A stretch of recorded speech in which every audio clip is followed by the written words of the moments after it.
Glória a Deus, glória a Jesus. Cumprimento a todos na paz do Senhor Jesus. Amém. Amém. Maravilha, glória a Deus. Eu já quero aproveitar que você está em pé para nós estarmos fazendo a leitura bíblica aqui nessa noite. Glória a Deus. Livro dos Salmos, Salmo de número 89. Glória a Deus. Salmo 89. Vamos estar lendo versículo 14, o 15 e o 16. Glória a Deus, Deus abençoe. Obrigado, pastor Edson, pela oportunidade, a todos os obreiros, ao pastor Reinaldo, glória a Deus, a toda essa amada igreja, nessa noite de domingo se reúne aqui para adorar e bendizer o nome do Senhor. Glória a Deus, amém? Maravilha, glória a Deus. Salmo 89, versículo 14 diz assim: justiça e juízo são a base do teu trono, misericórdia e verdade vão adiante do teu rosto. Bem-aventurado o povo que conhece o som festivo, andará, ó Senhor, na luz da tua face. Em teu nome se alegrará todo dia e na tua justiça se exaltará. Amém? Amém. Glória a Deus. Diga obrigado, Jesus. Obrigado. Pode tomar o teu assento. Maravilha. Amém. Aleluia. Glória a Deus. Aleluia. Glória a Jesus. Irmãos, eu quero já dizer a importância de nós estarmos reunidos aqui, principalmente com um tema tão importante a respeito de não apenas, irmão, um acontecimento específico na história da humanidade, que foi relatado para nós já na história do povo judeu e também em Atos dos Apóstolos, capítulo 2, ali em Jerusalém, cumprindo-se um dia chamado Dia de Pentecostes. Amém?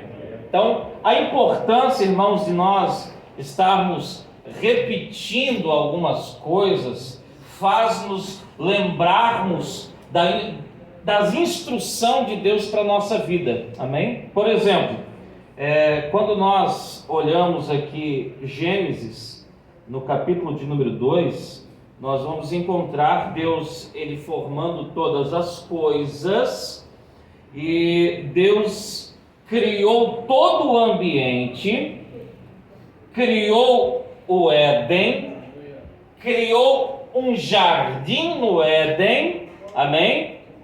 Criou tudo aquilo que estava ali nesse jardim, dentro do Éden, e depois que tudo estava pronto, Deus então cria o homem e o coloca nesse jardim, amém?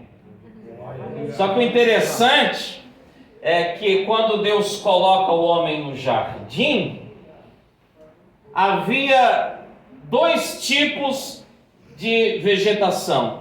Havia as árvores frutíferas, que poderiam se alimentar do fruto delas, e existia a relva do campo e as plantas do campo.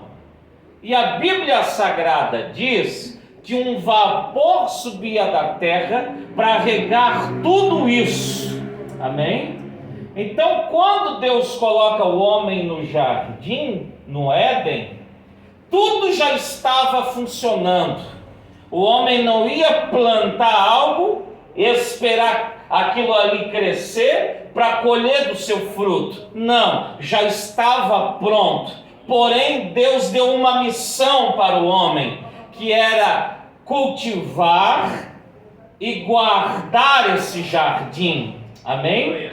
Glória a Deus. O porquê disso? Porque muitas vezes nós pensamos que precisamos fazer algo para nós colhermos algo espiritual. E na verdade nós precisamos apenas estar no lugar que Deus colocou nós para estarmos. Amém? Glória a Deus.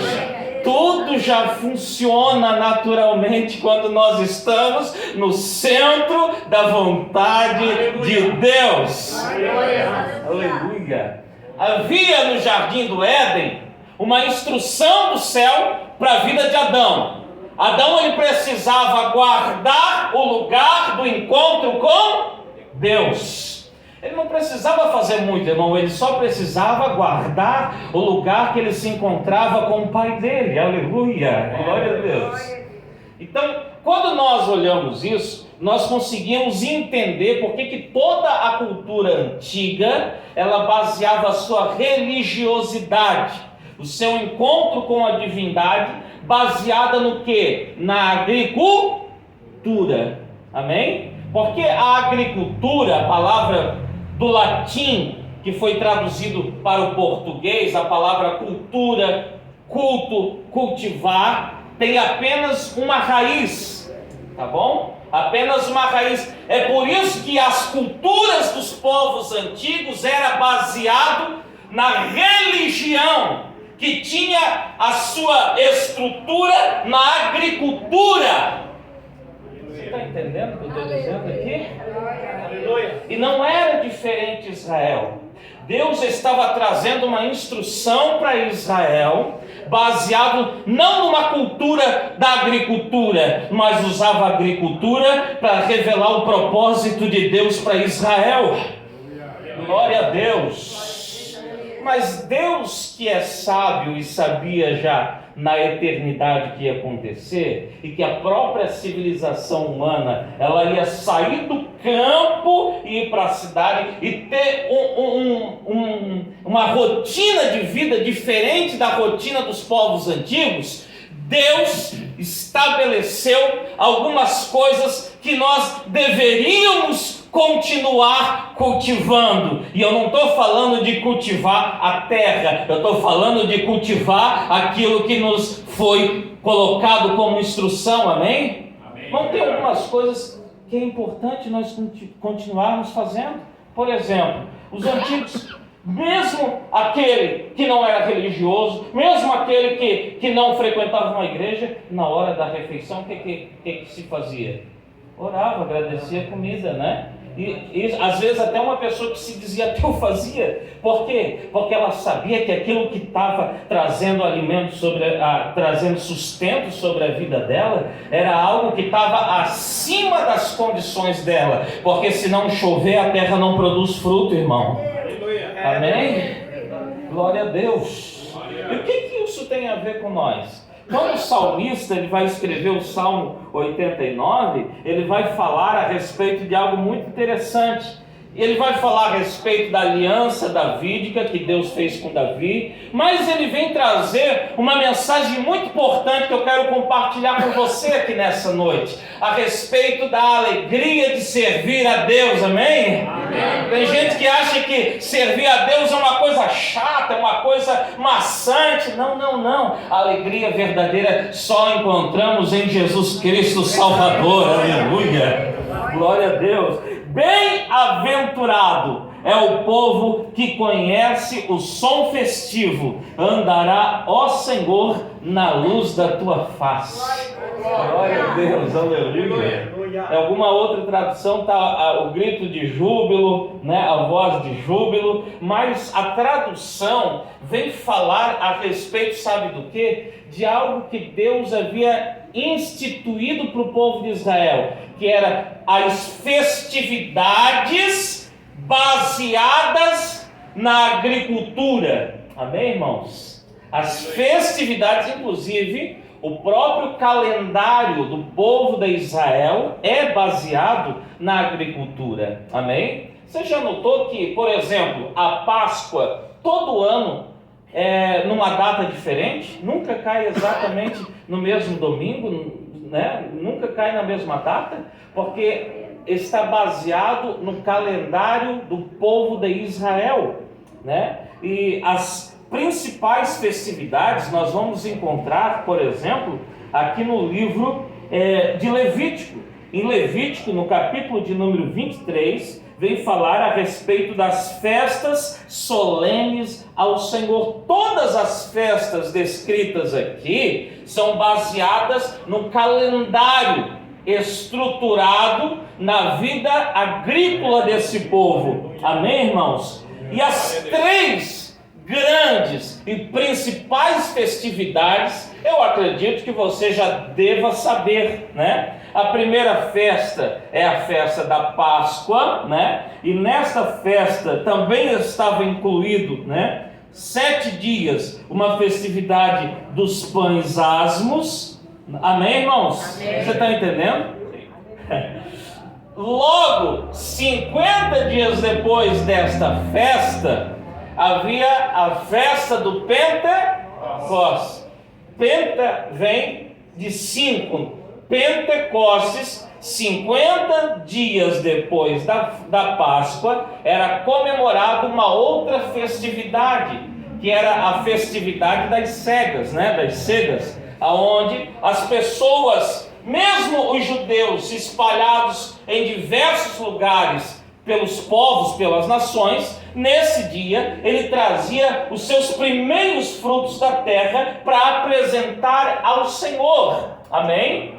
E a última festividade, a terceira grande festividade, que era a festa dos tabernáculos, que encerrava então o calendário do povo de Israel. Agora, por que o salmista diz: bem-aventurado é o povo que conhece o som festivo? Eu gostaria que você abrisse a palavra de Deus em Números, no capítulo de número 10, e nós vamos encontrar a maneira que Deus utilizava para a convocação destas solenidades, destas festas sagradas no meio do povo de Israel, né? Capítulo 10 de Números diz assim: falou mais o Senhor a Moisés, dizendo: faze 2 trombetas de prata, de obra batida as farás, e te serão para a convocação da congregação e para a partida dos arraiais. Amém? E fala nos próximos versículos o porquê dessas trombetas. Era a convocação para a guerra, era a convocação para o movimento dos arraiais, e conclui o texto no versículo 10 dizendo assim: semelhantemente, no dia da vossa, o quê? Alegria, e nas vossas solenidades, e nos princípios dos vossos meses, também tocareis as trombetas sobre os vossos holocaustos, sobre os vossos sacrifícios pacíficos, e vos serão por lembrança perante o vosso Deus. Eu sou o Senhor vosso Deus. Amém, irmãos? Então Deus mandou Moisés confeccionar 2 trombetas de prata, diferente do zofar, né, que era o chifre de carneiro, né? Eram umas trombetas de quase, né, entre 40 e 45 centímetros de prata. E essas trombetas eram 2. Por quê? Porque cada uma tinha um tom, um barulho, um zunido diferente. E cada uma era tocada de uma forma que, quando se ouvia o toque da trombeta, sabia que ou era para guerra, ou era para avançar, ou era o início de uma festividade. Eles sabiam pelo toque das trombetas. Amém, irmãos? E quem tocava as trombetas eram os sacerdotes. Os sacerdotes tocavam então as trombetas de prata para a convocação das festividades na nação de Israel. Aleluia! E quando era convocado, eles entendiam e sabiam que estava dando início à festividade. E bem-aventurado o povo que conhece o som festivo, andará, ó Senhor, na luz da tua face. Aleluia! Glória a Deus. Precisamos ter os ouvidos aguçados para entender a convocação de Deus para a nossa vida. Aleluia!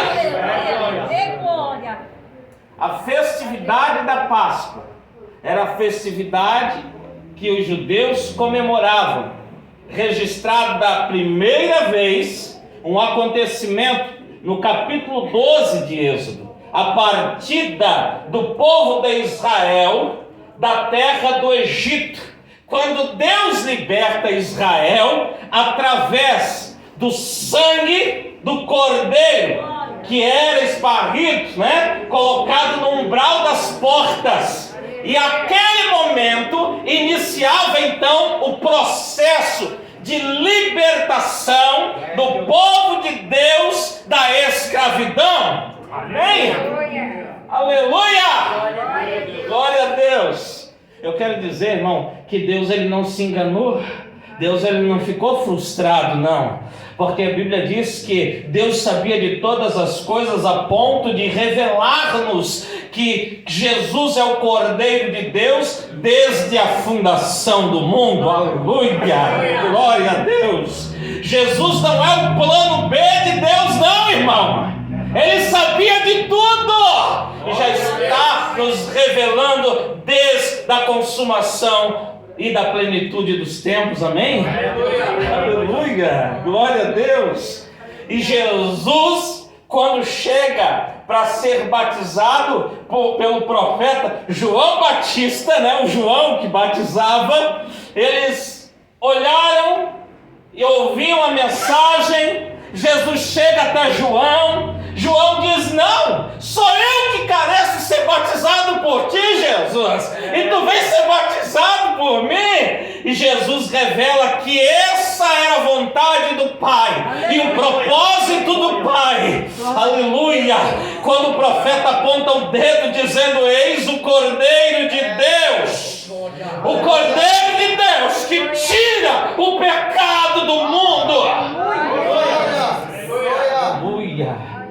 Não há libertação se não for pelo sangue do Cordeiro, irmão. Aleluia! O Evangelho não fala de melhora de vida. O Evangelho não fala que você vai superar alguma coisa. O Evangelho te dá uma vida nova. E só o Evangelho pode te libertar da mentira. Aleluia! Aleluia! Aleluia! E quando era comemorado a Páscoa, iniciava-se então uma outra festividade, que era a festividade dos pães asmos, os pães sem fermento. Amém? Os pães sem fermento. Interessante que a salvação, a festa da Páscoa, ela já vem junto com a festa dos pães asmos. E o que Deus ele quer nos ensinar com isso? Paulo, ele deixou muito claro isso em 1 Coríntios, capítulo de número 5, aleluia, versículo 7, ele diz assim, alimpai-vos, pois, do fermento velho, para que sejais uma nova massa, assim como estáis sem fermento, porque Cristo, vossa Páscoa, foi sacrificado por vós, pelo que façamos festa, mas não com o fermento velho, nem com o fermento da maldade, da malícia, mas com os asmos da sinceridade e da verdade. Aleluia! Glória a Deus! Aleluia! Era obrigatório, irmão. Começava a Páscoa, sabe qual era a preocupação do judeu? Era tirar todo o fermento. Não podia ter fermento em massa alguma, mas tem outra coisa, não podia ter fermento escondido também não podia ter fermento dentro do armário, atrás da porta, não podia ter, tinha que tirar de dentro da casa, irmão, para comemorar a festa da Páscoa, amém? Aleluia! E Paulo está dizendo para uma igreja que tolerava a imoralidade, mesmo com as manifestações dos dons, mesmo ela crescendo em número, mas ela tolerava o pecado dentro dela. E Paulo está dizendo: ei, vocês acham que estão comemorando a Páscoa? Cristo é a nossa Páscoa. E se vocês estão em Cristo, vocês devem se limpar do fermento. Tira o pecado do meio de vocês, para comemorar a Páscoa sem fermento dentro da casa. Oh, aleluia! Glória a Deus, amém, irmão? Glória a Deus. Então, salvação e pecado não combinam, meu filho. Amém? Amém. Glória a Deus! Aleluia! Vocês estão comemorando? Sim, mas devem comemorar sem fermento, irmão. Aleluia. A Bíblia revela pelo menos 2 tipos de fermento, né? A Bíblia fala sobre o fermento dos fariseus, que era o fermento da religiosidade, amém?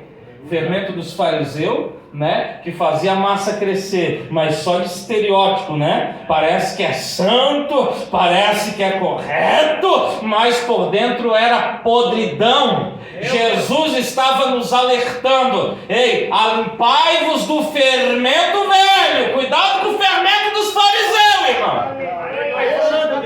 Aleluia, amém? Só que tem outro fermento, que era o fermento de Herodes, que é o fermento do mundanismo, da politicagem, do controle, do poder, da manipulação. Cuidado com o fermento de Herodes, porque a noiva, ela não é uma instituição, ela não é uma organização, ela é um corpo vivo. E antes de ter uma placa pendurada do lado de fora, há um sangue esparrando do lado de dentro.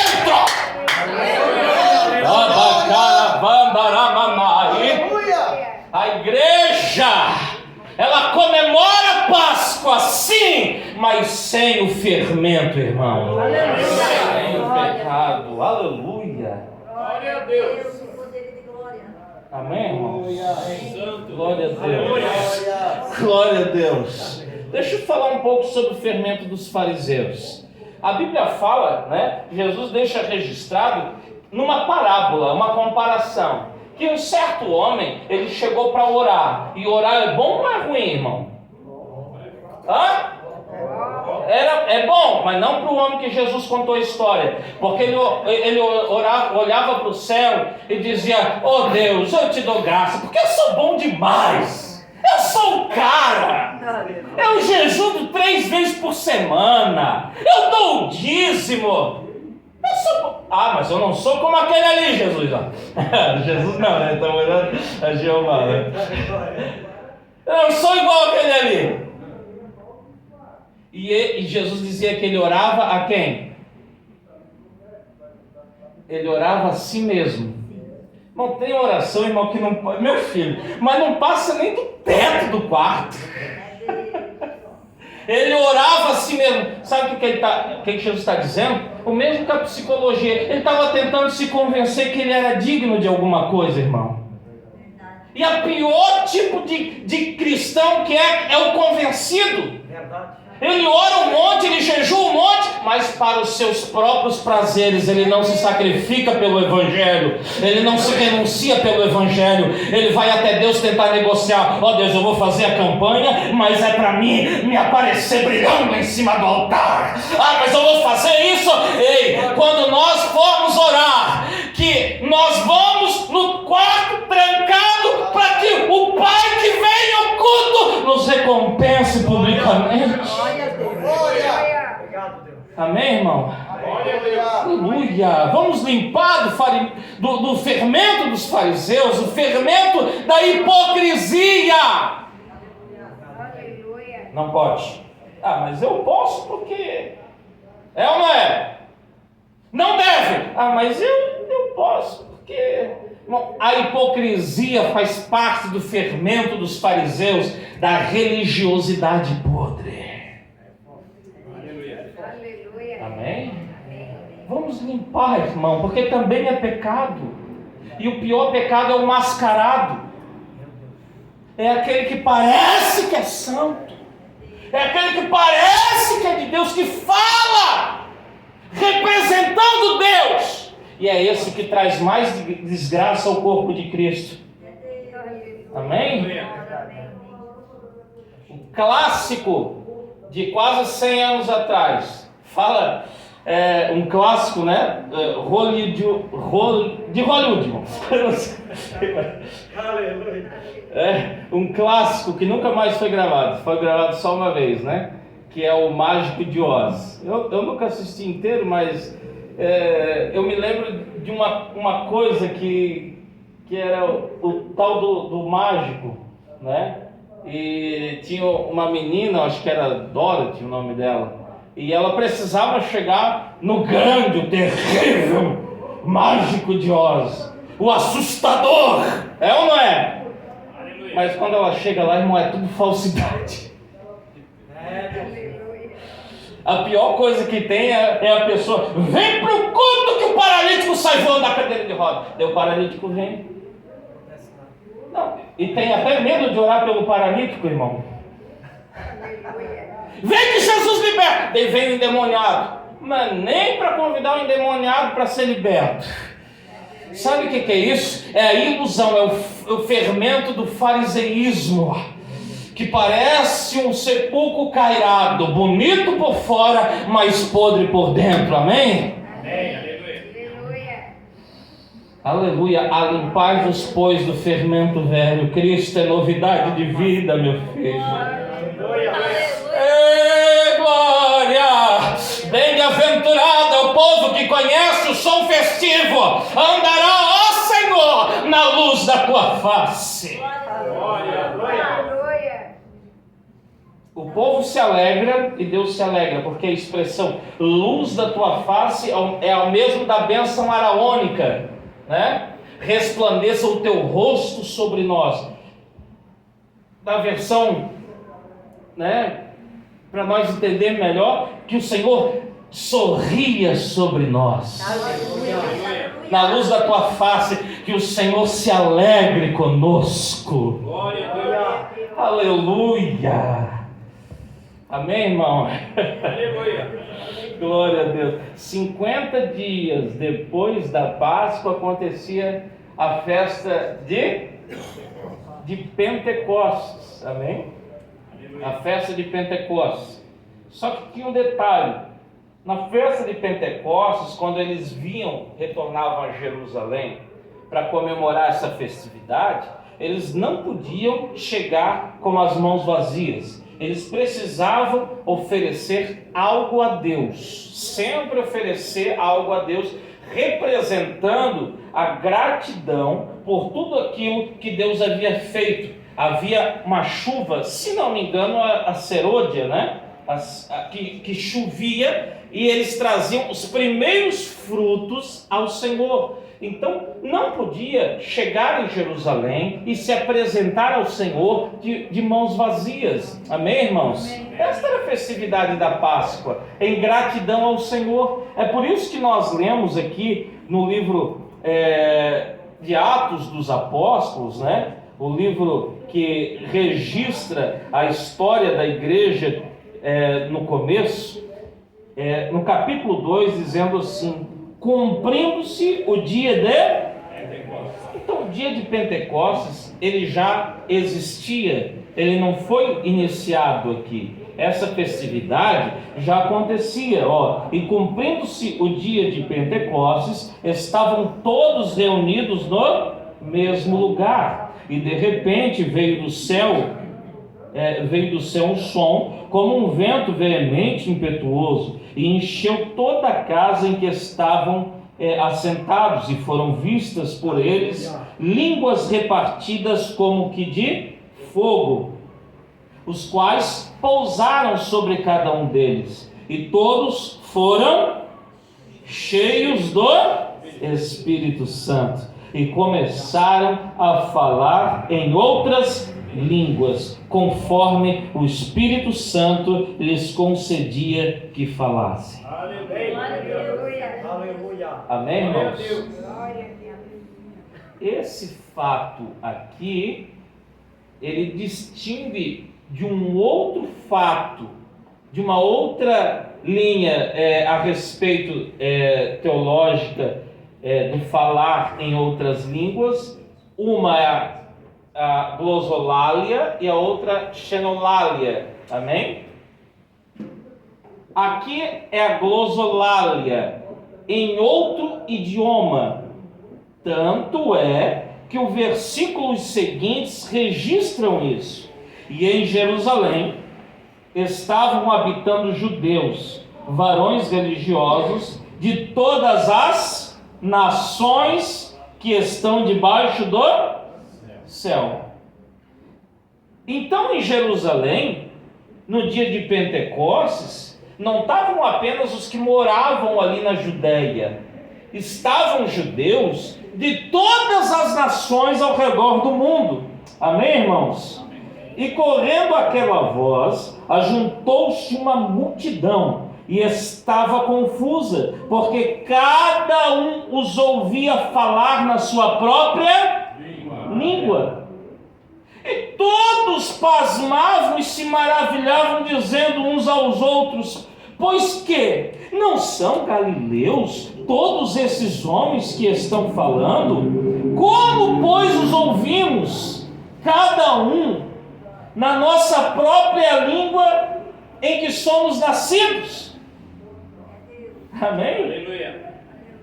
Partos e medas, elamitas e os que habitavam na Mesopotâmia, na Judéia, em Capadócia, Ponto, e ali vai falando de várias nações, vários povos. Quando eles voltaram a Jerusalém para a festa do Pentecostes, o Espírito Santo veio sobre a igreja e capacitou eles. Duas coisas aconteceram: foram vistas línguas repartidas como que de fogo, e a manifestação dessas línguas em outros idiomas. Os povos que voltaram lá da Capadócia, da Macedônia, eles estavam ali em Jerusalém, eles ouviram os 120, um pouco mais de 120 irmãos, falando em seus próprios idiomas, e eles chegaram à conclusão. Eles não fizeram Open English, eles não passaram pelo Wizard. Como é que eles estão falando na nossa língua? Sabe o que é isso?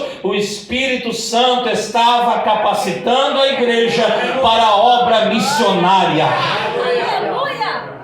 O propósito da festa de Pentecostes, não para os judeus, mas para a igreja, é a festividade de ganharmos almas para Jesus.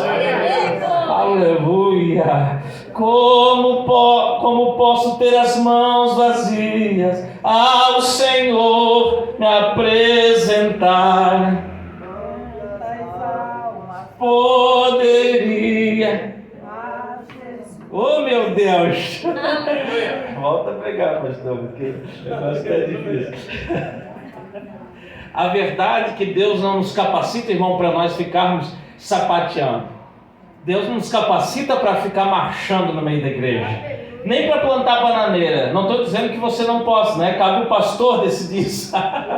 Mas Deus nos capacita para ganharmos almas.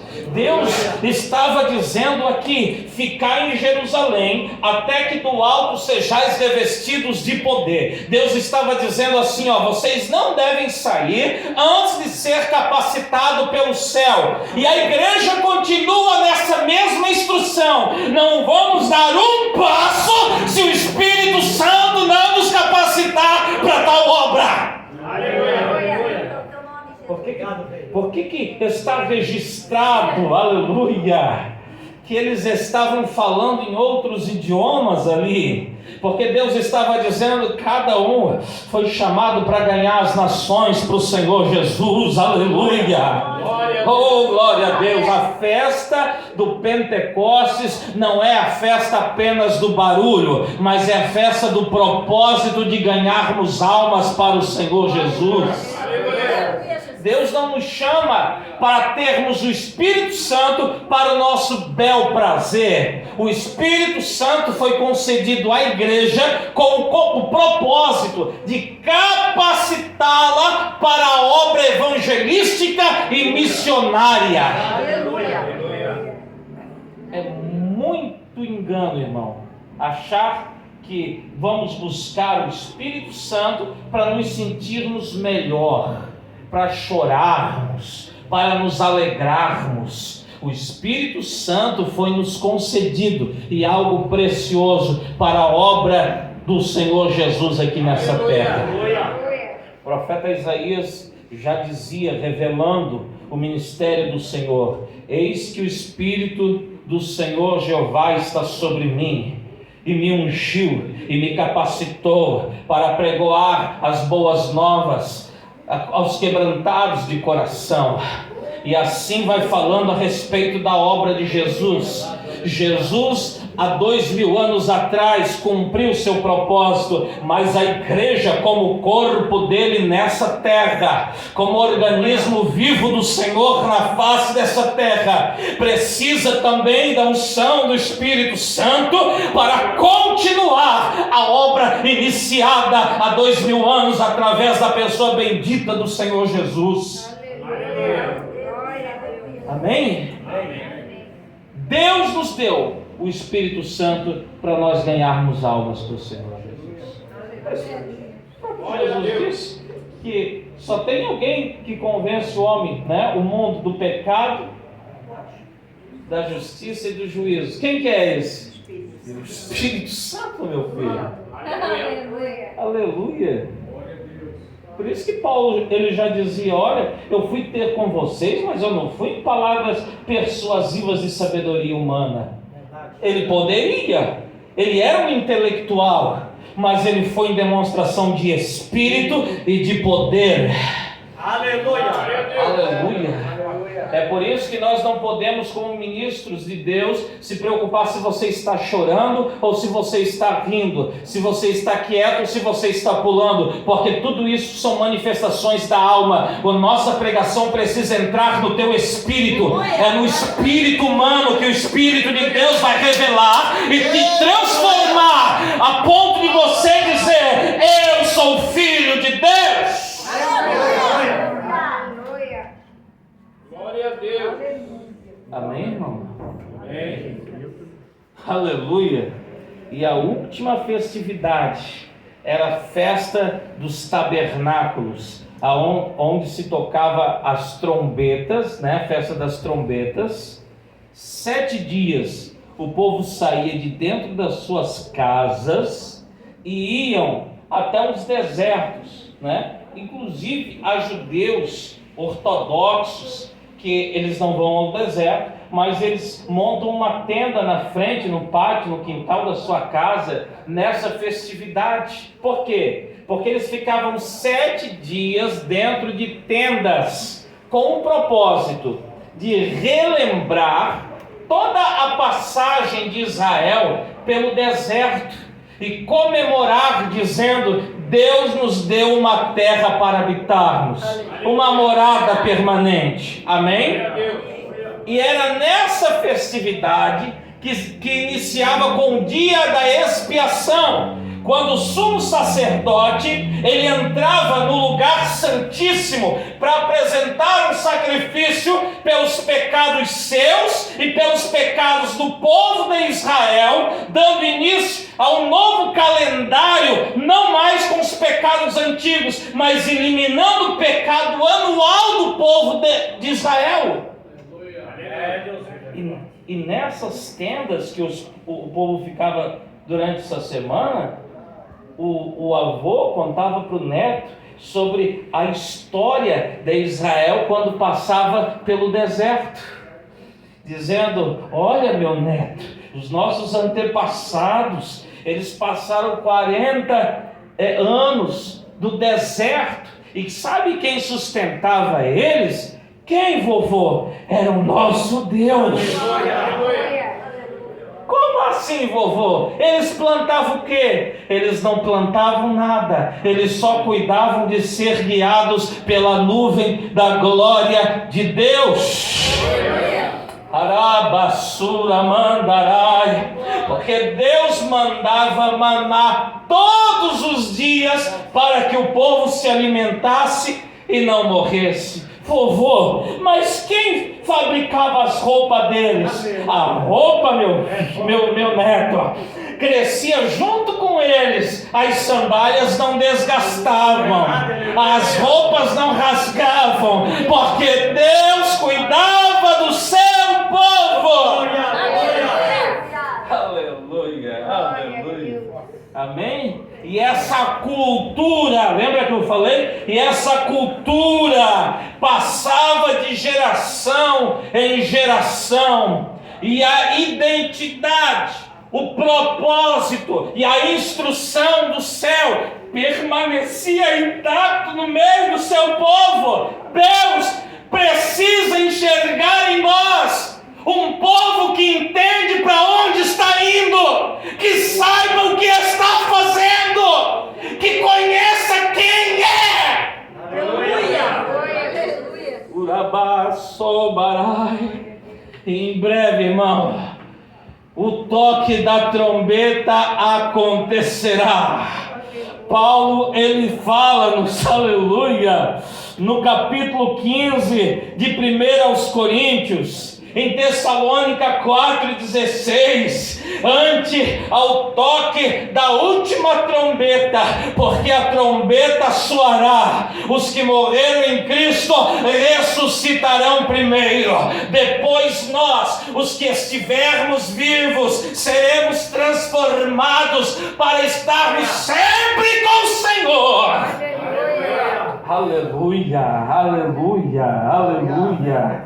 Capítulo 15, versículo 52. Num momento, num abrir e fechar de olhos, ante a última trombeta, porque a trombeta soará, irmão, e os mortos ressuscitarão incorruptíveis. Nós seremos transformados, porque convém que isso que é corruptível se revista de incorruptibilidade, e isso que é mortal se revista de imortalidade. Aleluia, glória a Deus. E quando isso que é corruptível se revestir de incorruptibilidade, e o que é mortal se revestir de imortalidade, então se cumprirá o que está escrito: tragada foi a morte na vitória.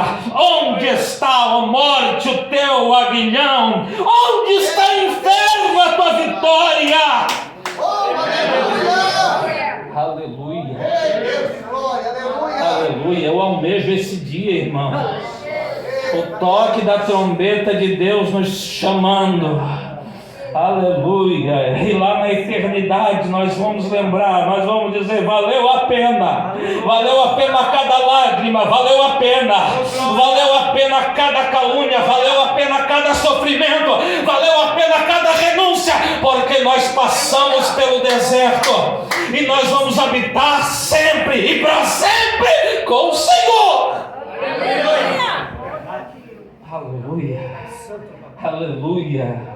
Irmão, sabe, tudo que Deus tem te dado nessa terra, sabe, isso é só um maná que Deus está te sustentando. Não se apegue às coisas dessa terra, porque em breve a trombeta soará. Mas esta festa ainda não aconteceu. Há uma festa que a igreja está comemorando ainda, é a festa do Pentecostes. E enquanto a festa do Pentecostes, há Espírito Santo, e enquanto há Espírito Santo, há almas para ganhar. Aleluia. Quando esse evangelho do reino for pregado a todas as nações, a todos os povos, a todos os lugares, então começará o fim. Amém, irmão? Sabe por que Jesus não voltou ainda? Você precisa entregar a vida para Jesus, meu filho. O teu vizinho precisa ser ganho para Jesus. O Espírito Santo está te capacitando para você falar do amor de Deus, para você falar para o teu professor que mesmo ele com toda a sabedoria, ele também precisa de Jesus para a eternidade. Aleluia. Para você falar para o teu patrão, para o teu encarregado, que Jesus salva, cura e liberta. Aleluia, amém? Essa é a festa do Pentecostes. Nós estamos na festa do Pentecostes, e bem-aventurado o povo que conhece o som festivo, andará, ó Senhor, na luz da tua face. Oh, aleluia. Homens ouviram o toque da trombeta de Deus, irmãos. O homem chamado Martinho Lutero, quando ouviu o toque da trombeta, Ele desafiou um império, ele desafiou o Vaticano, ele desafiou a autoridade papal que estava alienada da palavra da verdade, e ele trouxe a reforma protestante, porque ele ouviu o toque da trombeta de Deus o chamando para ganhar almas para Jesus. Aleluia! Um homem chamado John Wesley também ouviu o toque da trombeta de Deus. E mesmo ele sendo religioso, mesmo ele já pregando, ele não entendia verdadeiramente o propósito de Deus para a sua vida. Mas quando ele ouviu a trombeta de Deus, a sua vida e o seu ministério mudaram. A partir daquele momento, ele começou a pregoar em todos os lugares que Deus é santo, exige santidade, o seu povo é santo, e as almas precisam ser ganhas para o Senhor Jesus. Ele viajou quase 400 mil quilômetros a pé ou a cavalo para pregoar em todos os pontos de pregações possível. Às vezes ele pregava 3 vezes por dia, pregações de quase 2 horas. Aos 70 anos, irmão, nem vou entrar na biografia, né, de John Wesley, mas o homem, ele ouviu o toque da trombeta de Deus o chamando para ganhar alma, e ele obedeceu. Aleluia! Deus está nos convocando aqui. Deus está tocando a sua trombeta e dizendo: almas precisam ser salvas. Aleluia! Aleluia! O Espírito Santo está nos convocando, como convocou o Moody, que ganhou mais de 500 mil almas, dizendo que Jesus é o único que pode salvar. Aleluia! Aleluia! Aleluia! O que falar de Jonathan Edwards, né? Que quando ouviu o toque da trombeta de Deus o chamando, ele passava horas e dias em profunda oração e meditação na sua divina palavra. Aleluia! E quando subia na tribuna, muitos que ali estavam narravam que não via um homem, mas via a face de um anjo. A sua face brilhava, havia uma autoridade sobrenatural na sua vida, e quando pregava, as pessoas ficavam tão comovidas pelo Espírito Santo que muitas delas subiam nas cadeiras, nos bancos, com medo de cair vivas no inferno, por causa da autoridade da revelação da palavra. É preciso nós ouvirmos o soar da trombeta de Deus nos convocando para ganharmos almas para o Senhor. Aleluia! Aleluia! Aleluia! Pregue a tempo e a fora de tempo. Em breve Jesus voltará e você não pode, diga: eu não posso chegar de mão vazia. Aleluia. O que falar de homens como George Whitefield, que pregava a multidões dizendo que só há salvação na pessoa bendita do Senhor Jesus, que pregava sem microfone para quase 100 mil pessoas, que nos seus apelos quase 10 mil vinham à frente entregando a vida para Jesus. Era um homem que ouviu a trombeta de Deus o convocando e obedeceu. Conta-se que em uma das suas cruzadas, cheio da autoridade da revelação de Deus, numa grande multidão, ele lê o texto: ao homem está ordenado morrer uma vez apenas, vindo depois disso juízo. E quando ele termina de ler o versículo, alguém berra: morreu! O homem cai morto. Ele lê novamente: ao homem está ordenado, e cai o segundo. 3 pessoas partem para a eternidade. Ele lendo esse versículo. Sabe o que é isso? é uma autoridade, uma revelação do propósito de Deus. Como não temer? Como não estar com temor no coração diante de uma mensagem convicta do poder e da autoridade e da revelação do Espírito Santo? É isso que está faltando no nosso dia, irmão. Menos movimento e mais propósito. Menos barulho e mais poder.